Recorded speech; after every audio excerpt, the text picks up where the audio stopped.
In 1944, at the height of World War II, President Franklin D. Roosevelt authorized a secret mission to a remote point in Greenland, a place that doesn't appear on any modern map.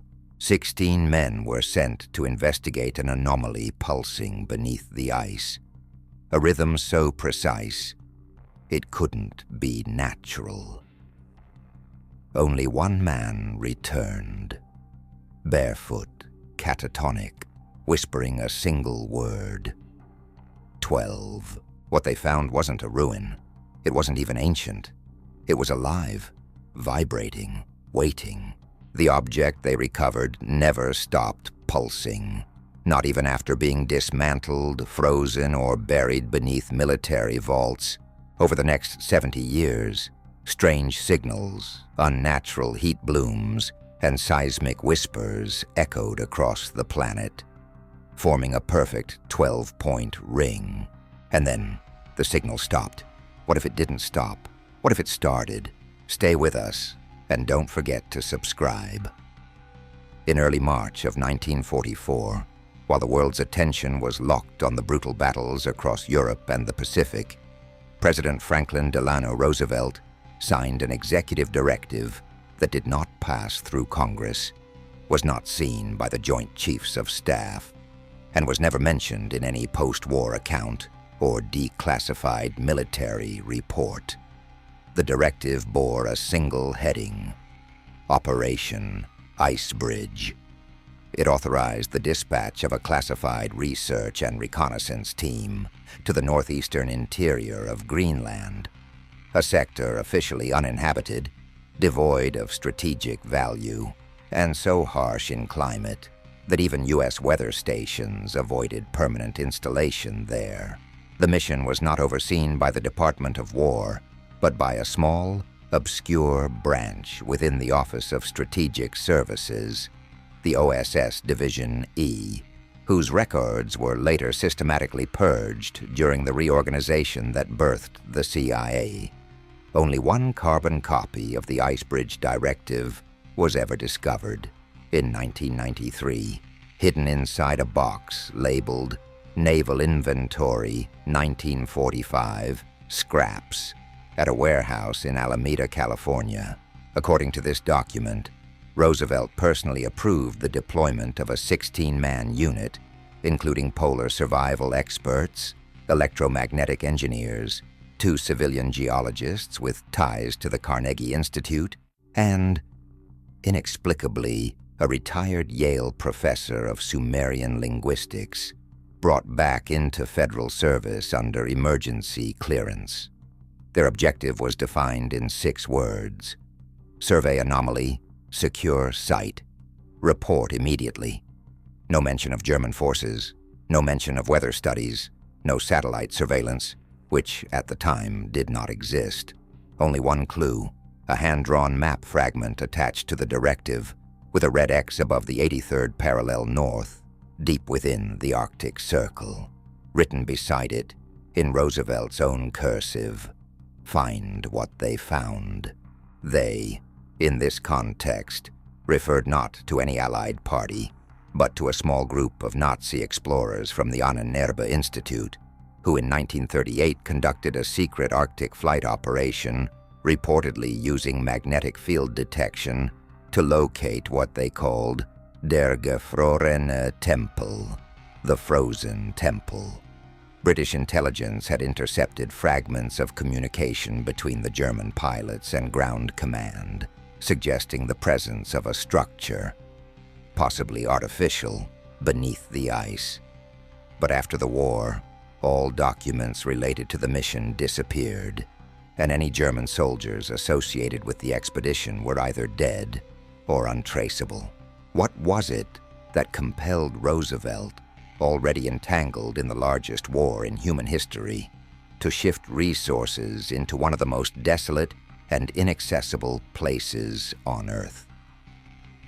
This is the question that has haunted historians, conspiracy researchers, and even declassified intelligence analysts for decades, because whatever the president was chasing, It was clearly something that eclipsed the war in strategic importance.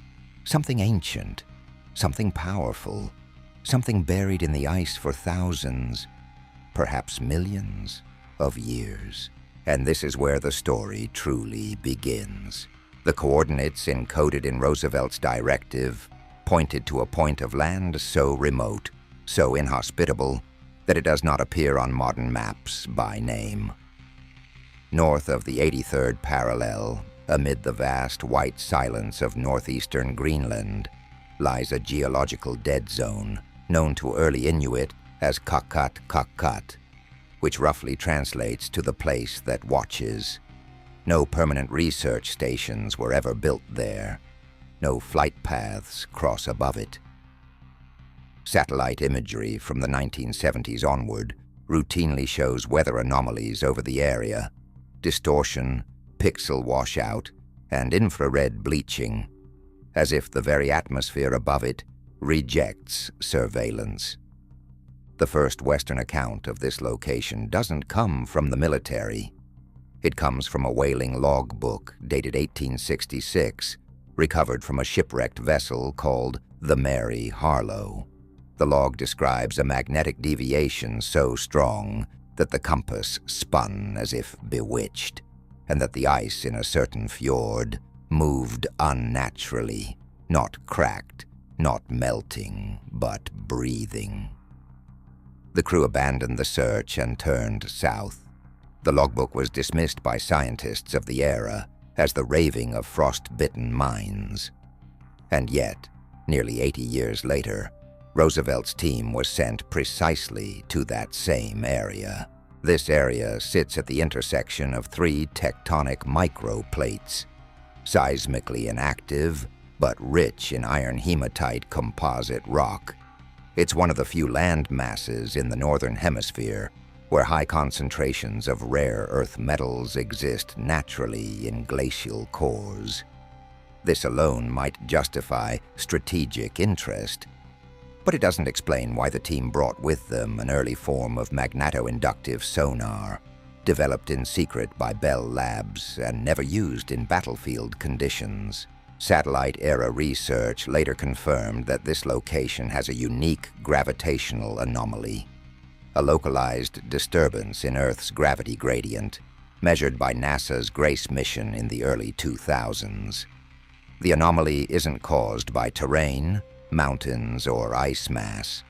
It's caused by density, something beneath the ice, denser than any known rock formation, roughly circular in shape, approximately 200 meters below the glacier. Size, roughly 500 meters in diameter. That is not a natural object. The implications of that density and structure raised serious alarm in the Department of Defense when the data surfaced. But what they didn't realize then, and what Roosevelt may have realized in 1944, is that the structure wasn't just geological. According to the fragmented Journal of Expedition lead Captain Marvin Wexler, a document classified until 2006, their ground-penetrating analysis returned not just density values, but harmonic resonance. That's right, the ice was singing. In their second week, the team recorded rhythmic frequencies at 72 hertz, a low bass tone consistent with artificial oscillation. These pulses were not random. They came in patterns. 3 short pulses, 1 long, repeating every 7 hours. Even more disturbing, the patterns shifted in accordance with lunar cycles. This was no geological echo. Something under the ice was responding to the moon. No official explanation has ever been offered for the anomaly. The GRACE data remains unexplained. All materials from Operation Icebridge, aside from the Wexler Journal, were ordered sealed until the year 2074. What is beneath the ice? Who or what built it? Operation Icebridge, as it was cryptically named, officially launched on March the 26th, 1944. The team departed from a temporary base in Thule, Greenland, then a Danish-American outpost, later expanded during the Cold War. From Thule, they were airlifted by a modified, consolidated B-24 Liberator, equipped with Arctic landing gear, to the isolated location marked in Roosevelt's directive. This was not a mission for the faint of heart. Supplies were limited to 4 weeks. Communications were one-way, restricted to encrypted Morse via low-frequency transmitter with a maximum reach of 200 miles. If anything went wrong, there would be no rescue.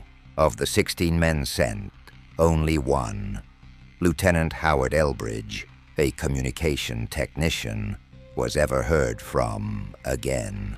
According to military transcripts declassified under the Freedom of Information Act in 1999, Elbridge was recovered by a Canadian patrol unit wandering on foot 70 miles south of the mission zone, barefoot, frostbitten, and catatonic. He carried no equipment, no dog tags, and had carved a phrase into his own forearm using a broken piece of radio antenna. The phrase, written in Latin, read, "Quietus manet sub glaci," that which sleeps remains under the ice. Elbridge never recovered full cognitive function. He died in a military hospital in Nova Scotia in 1949, muttering a single word over and over, 12. Not 16, the number of men on the mission. Not 1, the number who returned. But 12. Why 12? Was it a countdown, a reference to time, or, more hauntingly, a new head count? Did 4 men not survive, or were 4 simply not counted? Attempts to locate Camp Ice Echo, the mobile base established by the team, have all failed. No aerial photographs of the region from that year remain in military archives. In fact, the official flight log for the B-24 carrying the Icebridge team was accidentally destroyed in a fire at the Wright Field Archive in 1951, the same fire that eliminated hundreds of Project Paperclip records. What we do have is a partial map, hand-drawn by Captain Marvin Wexler, the expedition leader. The map was discovered in a safety deposit box in Los Angeles in 2007, following a routine estate clearance. It shows a detailed sketch of glacial corridors, crevasses, and a structure at the center marked with a single cryptic symbol. An equilateral triangle encircled by serpents, a glyph not found in any known culture or military codebook. We also know from internal OSS memos that, on April 13th, 19 days after insertion, all transmission from Icebridge ceased. Not jammed, not disrupted, silent, no final message, no distress signal, just silence. And then came the real cover-up.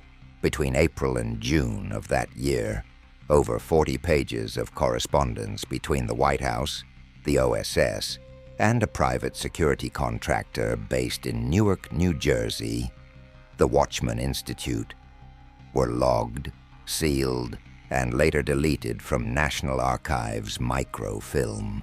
These communications reference containment, dissonance factors, and terrestrial interface limitations. None of these terms appear in any known OSS operational vocabulary. After that, all references to Icebridge disappear from government records. The site is never revisited. The anomaly is never acknowledged. The names of the lost team members are omitted from all official military rolls. It's as if the mission and its men never existed. But the ice remembers. What truly elevates the mystery of Operation Icebridge beyond the realm of lost expeditions and Cold War intrigue is the equipment they carried. Machinery so advanced, so specifically designed for subsurface detection and harmonic mapping, that it should not have existed in 1944. Several surviving manifests, unearthed from an internal Bell Labs inventory archive in 2008, listed devices designated Mirage 2 and Infracycle T, both unknown in the context of wartime engineering.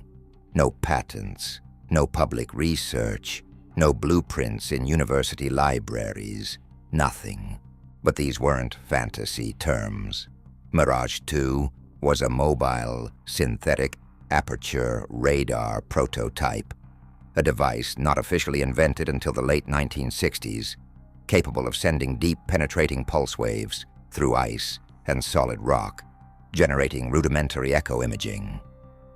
Infracycle T, according to notations, was an infrasonic field transducer able to pick up ultra-low frequency resonance in geological formations, specifically harmonic oscillations in the range between 5 and 20 hertz. Infrasound of that type doesn't just travel, it lingers, it speaks, if one knows how to listen. Why would a field team in an Arctic hellscape be equipped with machines decades ahead of their time? Because, according to internal OSS interviews now unclassified, they were not going to the ice to search. They were going there to confirm. Confirmation of what? For that, we turn to a single page extracted from a destroyed briefing dossier uncovered in 1983 by researcher Leonard Crawley, buried in the estate of a deceased NSA technician. The page, mostly redacted, contains 3 chilling lines. Unnatural resonance field verified by pre-mission triangulation. Artifact geometry consistent with Precambrian extrusion model. Notify Wexler. Interface will initiate at lunar perigee. Precambrian. That term refers to Earth's geological era more than 500 million years ago, before vertebrate life. What kind of geometry can be attributed to an era before tools, before humans, before even land animals? The term extrusion model implies not just presence but emergence, a thing forcing itself from beneath the crust. Not a fossil, not a ruin, something pushing upward. Then comes the phrase that freezes the blood. Interface will initiate. Interface implies contact. It implies a system. It implies something designed. But the mission was a disaster. The return of only one member, the loss of all data, the erased communications, the redacted memos. Clearly something was triggered that should not have been. A miscalculation, a contact attempt that backfired. Or worse, succeeded. A surviving photograph, labeled ICE TX-12, shows a rectangular black box, roughly the size of a suitcase, covered in dials, and a frequency counter reading 72.0 tun. Hertzu attached is a paper tag with a handwritten word, resonator. This box now resides at the United States Army Signal Corps Museum in Fort Monmouth, New Jersey. It is not listed in the public exhibit. Those who have seen it say it hums, quietly, constantly, and no one dares turn it off. According to fragments of Captain Wexler's journal recovered in Los Angeles, one of only 2 known documents surviving from Operation Icebridge, the team reached the designated site on March 30th. After 2 days of initial surveying, they began picking up rhythmic vibrations under the glacier. These weren't seismic in nature. They followed no tectonic pattern. They pulsed in consistent intervals, 7 seconds apart, with no variation, no echo, no origin point that could be triangulated. As the team advanced toward the epicenter, their instruments began to fail. Compasses spun, power sources drained, watches stopped, and then the ice began to crack. Beneath a depth of nearly 200 meters, Wexler reported the presence of a vast dome-like structure, approximately 500 meters across. Not made of stone, not metal, something else. The sonar imaging suggested it was seamless. No joints, no welds, no signs of decay or sedimentation. The resonance data showed that it vibrated, ever so faintly, as if breathing. Even more unsettling, the surrounding glacier showed signs of thermal inconsistency. The ice immediately above the structure registered at 15 degrees Celsius warmer than the surrounding mass, but without any known heat source. Something was warming the ice from below, and it wasn't natural. The team attempted a core drilling operation. They descended a thermal bore head down into the ice. But after reaching a depth of 170 meters, the drill hit resistance, not rock, but something elastic. The entry hole recoiled. Within minutes, the entire bore was violently expelled, not by pressure, but force. Something beneath them had pushed it out. That night, the team began reporting auditory hallucinations. One engineer claimed to hear whispering, "Not voices," he wrote, "but the memory of voices." Another claimed that the static in his headset formed patterns. Morse code sequences that repeated over and over. The message, when decoded, translated to a single phrase. It was never ours. Then, on the seventh night, seismic sensors registered a micro-tremor, localized, centered directly beneath the dome. It lasted precisely 44 seconds. After it ended, the harmonic pulses stopped. All equipment went dead. The structure, whatever it was, went silent.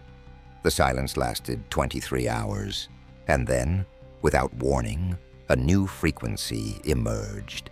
Higher, sharper, nearly ultrasonic. It triggered severe migraines in half the team. The others began experiencing disorientation, sudden memory loss, nosebleeds. Lieutenant Elbridge, the sole survivor, would later describe it as being unplugged from something, like my skin forgot how to be mine. No one ever returned to the site. No formal excavation was launched, and the dome beneath the ice, whatever it was, has never been seen again. But data logs from a weather satellite in 1984, 4 decades later, show a sudden thermal bloom at the same coordinates. A release of heat strong enough to melt a crater 1 mile wide in less than 24 hours. There was no follow-up. Franklin Delano Roosevelt was not a man easily swayed by superstition, unverified science, or military fictions. But those closest to him, particularly his personal secretary Grace Tully and naval aide William Leahy, recorded strange patterns in his behavior beginning in late 1943, mere months before the Ice Bridge Directive was signed.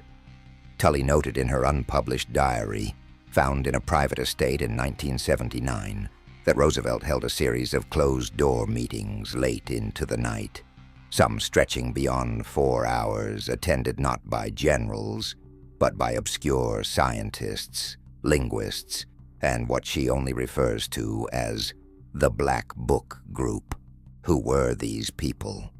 The term Black Book may refer to a private intelligence compilation maintained by Roosevelt, separate from the OSS, separate from Army G2, a log of anomalous occurrences reported to the President since his time as Assistant Secretary of the Navy. According to historian Vincent Marlowe, who spent 2 decades studying Roosevelt's presidential library, there is a notable absence of correspondence from the months of November through January of 1943-44. Letters are missing. Schedules contain blank entries. Visitors' logs at the White House show unregistered names, some accompanied only by initials, some with aliases such as Mr. N and Bishop South. But the most damning clue comes from a short memo, dated January 11th, 1944, addressed to Roosevelt from Dr. Vannevar Bush, head of the Office of Scientific Research and development. It reads, "The anomaly under discussion has now been cross-referenced with the DC artifact and the Ashcroft case. Pattern consistency observed. Containment unconfirmed. Recommend initiating Phase Theta protocol. The DC artifact is unknown to history. The Ashcroft case refers, most likely, to an incident recorded in 1936 in rural British Columbia, where a collapsed glacier revealed a perfect octagonal pit carved into the bedrock, with no surrounding tool marks and no cultural precedent. The site was quickly buried under orders from the Canadian Ministry of Defense. But most alarming is the term Phase Theta. This phrase appears nowhere in wartime documentation outside this memo. And yet, curiously, it is scrawled in the margin of one of Roosevelt's personal notepads, alongside a crude drawing of concentric triangles, identical to the symbol later found in the ice bridge recovered map. Roosevelt was no stranger to the concept of ancient technology. His administration was the first to quietly investigate the so-called Copper Scroll anomaly in 1933, and he personally approved an excavation in Tikal in 1938 that uncovered glyphs that Smithsonian linguists could not translate. One of the few photos remaining from that trip shows Roosevelt holding a stone disc, etched with a spiral that, decades later, would be identified as a logarithmic mapping of the Fibonacci sequence in polar coordinates. Ancient math. Impossible for that time. The conclusion drawn by Roosevelt, based on scattered sources, was chilling. Earth was not unvisited and not unmodified. Operation Icebridge was not a search. It was a reckoning, because something was calling, and the President of the United States decided it had waited long enough. The recovered map from Captain Wexler's deposit box contained more than topography. It carried a mark, a symbol that has since become the axis around which every theory, every classified analysis, and every academic denial rotates. Drawn in thick pencil, centered directly above the location of the anomaly, was a precise, threefold glyph, an equilateral triangle encircled by 3 serpentine loops, each biting the tail of the next, a triple Ouroboros. No known military, religious, or cultural system has ever used this configuration, and yet it's not unique. The same symbol appears in a single fresco uncovered in 1891 in the catacombs beneath Alexandria. It shows a seated figure, featureless, head bowed, surrounded by flames and encircled by the same triple serpent ring. Archaeologists at the time called it pagan parody and moved on. But in 2001, a similar figure was found carved into a cave wall in the Altai Mountains of Siberia, carbon dated to approximately 9000 BCE. Same triangle, same rings. This figure, too, is bowed, silent, waiting.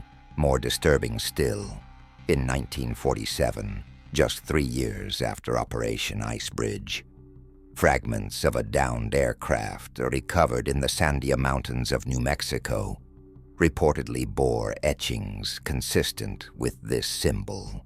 This detail, never confirmed officially, was recorded in the Journal of Army Engineer C. Ray Santoro, whose personal notes were seized by military police 2 months later and only returned to his family after his death in 1993. According to his entries, the metal fragments were cold to the touch, unburned yet crashed, and the markings matched those found in the northern ice as per Wexler's hand drawings. What does this mean? Either this symbol was created and replicated by cultures separated by oceans and millennia, or it predates them all. It may be the mark of a language or a code, a frequency key, a warning, or an invitation. MIT cryptolinguist Dr. Althea Sparrow, who spent 6 years studying cross-cultural glyph analogs, stated in a confidential DARPA briefing in 1999, "The symbol appears in configurations not bound by human syntax or geometry. It isn't a message in the human sense. It's a schematic, an interface. It doesn't ask to be read. It asks to be activated." And if that's true, if the symbol was not merely to be seen but responded to, then Operation Icebridge may not have discovered anything. It may have awoken something, because after the team's disappearance, global magnetic field readings recorded a shift, a microscopic one, but it began at the pole and rippled south. We are not yet at the bottom of this tunnel. In the weeks following the disappearance of the Icebridge team, subtle but measurable distortions began manifesting across multiple global monitoring systems. These were not public alerts. They weren't even caught by standard military sensors. They were recorded by the Magnetospheric Observatory in Tromsø, Norway, the British Antarctic Survey, and, most curiously, by a private academic lab in Pasadena, California, operated under contract by Caltech. Each reported the same anomaly, a deviation in Earth's magnetic declination gradient. The change was minor, no more than 0.06 degrees over a 3-week period. But the shift originated from the Greenland site. That is a physical impossibility, unless something underneath the ice moved. This magnetic anomaly wasn't the only ripple. On May 2nd, 1944, just 3 weeks after Icebridge went dark, British weather monitoring stations registered an unseasonal atmospheric disturbance above the Arctic, a sudden spike in stratospheric ionization. It lasted 12 minutes. Military meteorologists dismissed it as an auroral anomaly, but records released in 2011 show that during those 12 minutes, long-range radio transmission across the entire Northern Hemisphere suffered temporary degradation. Not jamming, not interference, suppression, and then there were the disappearances. In the summer of 1944, 3 Soviet geological survey teams sent to the Taimyr Peninsula, geographically aligned with Greenland along the polar axis, went missing. All 3 had filed reports citing ground vibration inconsistent with known seismic patterns. Their notes, recovered from a cache at Akademgorodok decades later, describe hearing a deep hum like metal breathing from beneath the permafrost. Back in the U.S., a confidential memo from the Naval Intelligence Laboratory to the White House, dated June 9, 1944, includes a terse line. Cascade resonance confirmed. Recommend alpha vector containment protocols. That term, alpha vector, is classified to this day. It does not appear in any declassified Cold War documentation, and yet in 1995, a senior cryptologist at Fort Meade anonymously leaked fragments of a training manual from the NSA's ultra-secret Omega desk. Within it, alpha vector is listed under one heading: terrestrial reactivation thresholds. The implication is undeniable. Operation Icebridge did not simply vanish. Its effects rippled across the globe, not cataclysmically, not with violence or fire, but with frequency, with vibration, with resonance, as if something ancient and buried, something not dead, merely dormant, stirred and waited and remembered. In the chaotic silence that followed the collapse of Operation Icebridge, only one artifact was ever physically recovered. Not from the ice, but from the supply shipment returned to Thule Air Base by the mission's original cargo crew, who, unaware of the team's fate, never re-entered the search zone, packed in a sealed case marked non-military scientific instrumentation. The object was no larger than a typewriter and encased in a dark, polished mineral, unlike any classified Earth compound at the time. Inside the casing was a crystalline lattice that pulsed faintly in the dark. Not glowing, not emitting light, but pulsing like a heartbeat. This device, later designated Resonator 1 by Bell Labs, emitted a frequency that could not be blocked, absorbed, or replicated. 72.014 Hertz, consistent, inhumanly precise. It passed through lead, through steel, through Faraday cages and military-grade signal dampeners. It did not transmit. It existed, and in its presence, other instruments malfunctioned. Compasses deviated. Oscilloscopes flickered. Biological effects were reported by personnel who handled it for more than 5 minutes. Tinnitus, sudden nosebleeds, lucid nightmares.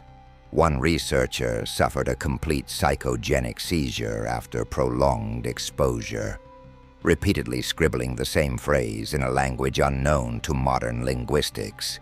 Nakal Ashur Eth Neven. What does that mean? No translation has ever been confirmed, but that exact glyph pattern was found carved along the base of the Resonator 01 casing, matching almost identically cuneiform-style impressions discovered in the ruins of Göbekli Tepe in southeastern Turkey, the oldest known temple site on Earth, dating back over 12,000 years. Here's what's worse. The frequency did not stop. It did not fade. It did not drift. Even after multiple dismantlings, even after the inner core was cryogenically frozen and isolated, Resonator 01 continued to pulse. There was no power source inside. The object, by all known scientific logic, should have been inert. And then in 1965, after over 2 decades of passive containment, the frequency changed. Just once. It jumped from 72.014 to 72.017 Hertz, a deviation of 0.003. And that, according to quantum telemetry experts, isn't a malfunction. It's a response. Since that day, Resonator 01 has been relocated at least 4 times. From Bell Labs to Los Alamos, from Los Alamos to an off-book storage facility in Groom Lake, Nevada. As of 2008, it resides under permanent black-level classification within the Energy Department's Critical Resonance Vault, 47 floors beneath Site C21, Colorado. No further frequency shifts have occurred, but the pulse remains constant, still beating, still waiting. By the early 1950s, more than 5 years after the last known mention of Operation Icebridge in any official file, internal Pentagon memoranda begin to reveal the shape of something else. Not an investigation, not a continuation, a containment, a quiet, sustained campaign, not to solve the mystery, but to suppress it, to erase, bury, and quarantine any ripple effect from Greenland. The mission's name, in the few surviving scraps, was Operation Dusk Vault. Dusk Vault was not listed under Department of Defense operations. Its budget came from diverted funds within the Atomic Energy Commission, channeled through black budget line items marked Strategic Terrestrial Surveillance and Deep Field Radio Inertial Mapping. In plain English, technology to monitor the Earth for patterns that didn't come from above, but from below. The Pentagon's first move under Dusk Vault was the construction of 6 resonance monitoring stations across the globe, not designed to intercept enemy signals, but to detect frequency anomalies matching the 72 Hz pulse from Resonator 01. These sites, now largely forgotten or disguised as environmental labs, stretch from the Canadian Yukon to the Andes, from Tasmania to the Urals. Everyone is located on a site with ancient geological or mythological relevance. Everyone is manned by personnel with dual clearance, military and non-standard field response. The second move was cultural sterilization. The Pentagon quietly funded dozens of academic papers debunking fringe archaeology, labeling ancient structures like Göbekli Tepe, the Sumerian ziggurats, and even North American mounds as culturally overstated. Museums were encouraged to display these findings as quaint relics, not evidence of lost technologies or contact points. Third, the media pipeline was infiltrated. Between 1953 and 1971, at least 9 major motion pictures and 17 radio dramas depicting buried alien artifacts, underground civilizations, or polar mysteries were either rewritten, canceled, or, in one case, absorbed by military-backed studios. In every case, writers were visited, stories were softened, endings changed, but one internal report stands out. Dated August 9th, 1958, stamped Top Secret, Code Black, Ultra Eyes. It summarizes a briefing given to the Joint Chiefs of Staff by a newly formed advisory body referred to only as Continuity Division Theta. The conclusion of the briefing reads, "The Greenland anomaly is not isolated. It is one of 12.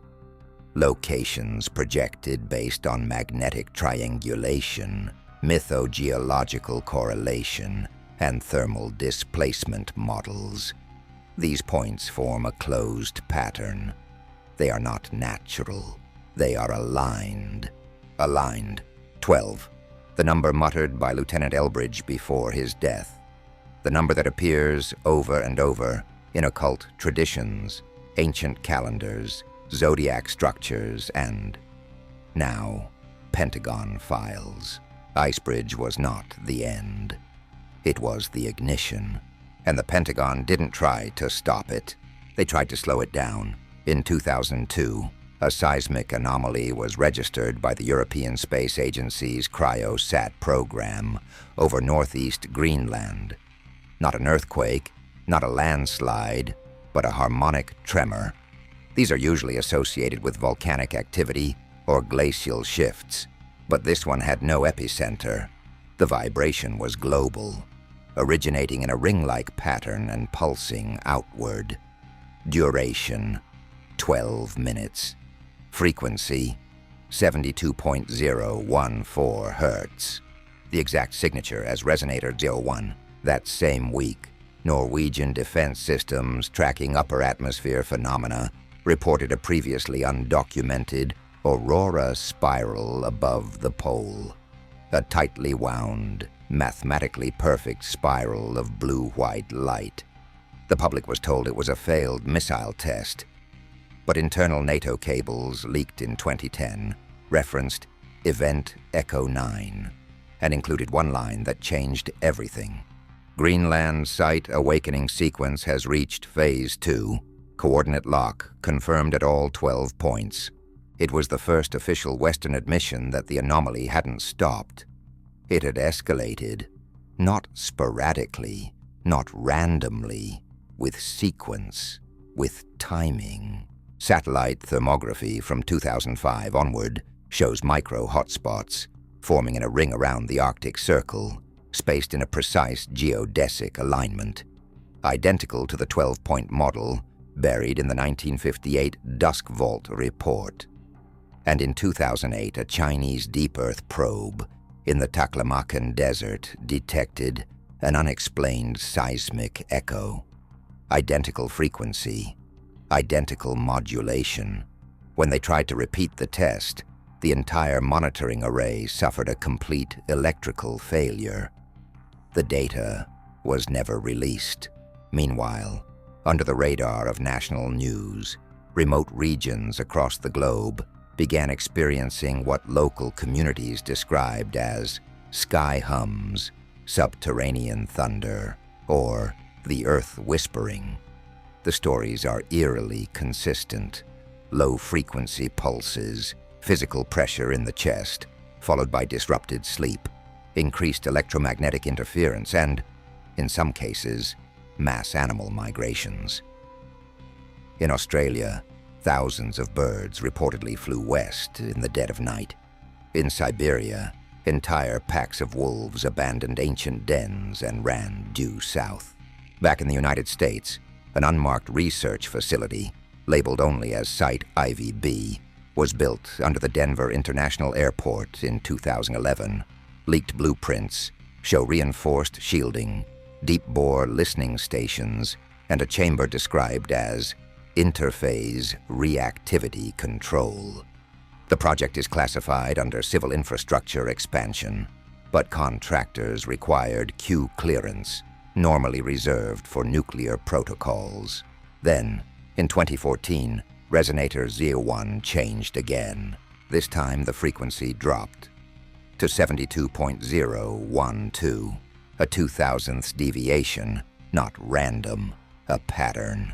When plotted across the recorded data, the shifts form a waveform, a pulse train, a countdown. As of today, the interval between changes has shortened. Each shift comes sooner than the last. We are not looking at passive data. We are watching a process unfold, and no one in power is saying a word. By now, even the most skeptical analyst must confront the evidence. This is not a natural anomaly. It is not the result of geophysics, tectonics, or wartime experimental technology. The signal, the structure, the alignment, all point to a central, unavoidable truth. Beneath the Greenland ice, buried under thousands of years of silence and denial, lies a construct. Not a ruin, not a relic, a mechanism, a device, a machine. We do not know its full scale. We do not know who or what built it. But everything suggests intent. It was hidden, not by erosion, but by strategy, preserved, buried where humans could not reach until the exact moment they would. A lock waiting for a key, a program waiting for an interface.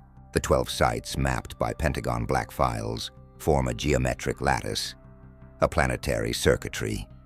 Each point resonates, each point connects. And Greenland, according to this geometry, is the central node, the core processor. In 2019, an independent AI built to analyze global electromagnetic fluctuations uncovered a repeating pattern in subharmonic pulses beneath the Arctic. It identified the sequence as non-random, non-terrestrial. It matched nothing in natural or artificial signal databases. But it did match one thing: the rhythmic timing of human fetal heartbeats. Think about that.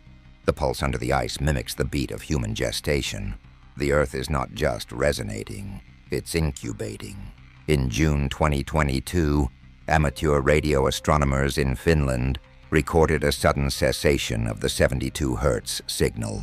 Total silence. Not static, not fading, just gone. 17 minutes later, a deep infrasound wave was detected circling the globe. Once, perfectly. It registered on seismic monitors as an ultra-low frequency vibration. One cycle every 17 seconds. A single ring. Since then, resonator 01 has gone dark. The sensors in Greenland show no signal. But perhaps that's not a sign that it's over. Perhaps it means it's begun. Something woke up beneath the ice, and if you're still watching, you're one of the few who know. This was never about a mission. It was a countdown, and it just reached 0.